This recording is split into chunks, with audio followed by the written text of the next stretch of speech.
অভয়ার দেহ দ্রুত সৎকারের ঘটনায় গ্রেপ্তার পানিহাটির প্রাক্তন বিধায়ক। ডিম থেরাপি ক্ষুব্ধ জনতা।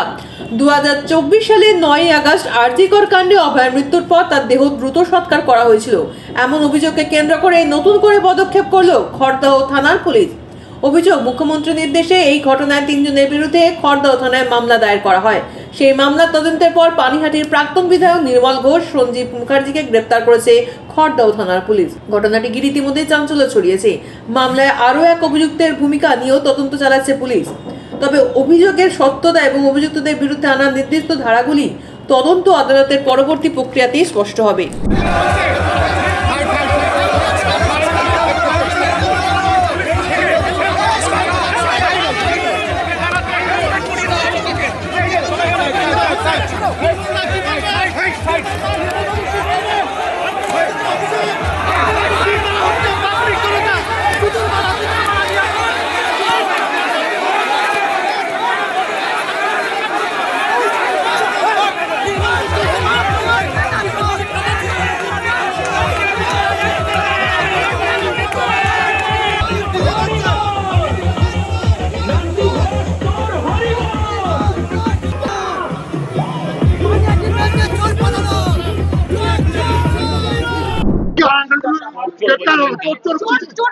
ও তো 1 কোটি টাকা ডিএল লটারি চুরি করেছে না, ও চুরি করেছে, সাথে ওর ছেলে।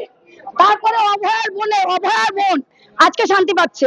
আজকে উপর থেকে দেখুন পুষ্প বৃষ্টি হচ্ছে, আনন্দে আজকে সারা পশ্চিম বাংলা আনন্দ করছে। কারণ এই লোকটা অবশ্যই অ্যারেস্ট হওয়া উচিত ছিল, এই লোকটার ফাঁসি হওয়া উচিত।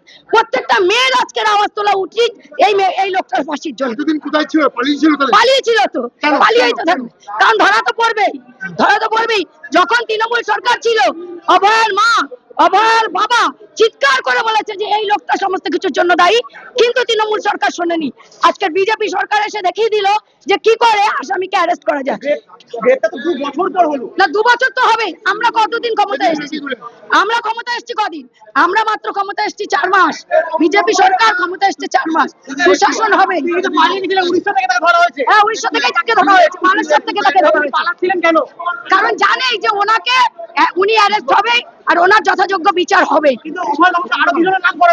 তারাও অ্যারেস্ট হবে। এনাকে নিক, আজকে তো নিশ্চয়ই পিসি নেবে, এনাকে পিসি নিলে ওরাও অ্যারেস্ট হবে। হ্যাঁ, সেটাই তো প্রমাণ লোপাট।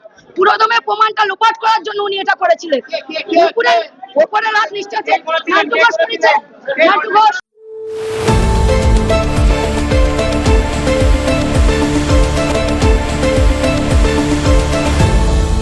আপনারা দেখছেন এই বেলা বাংলা, শিরোনামে সবার আগে।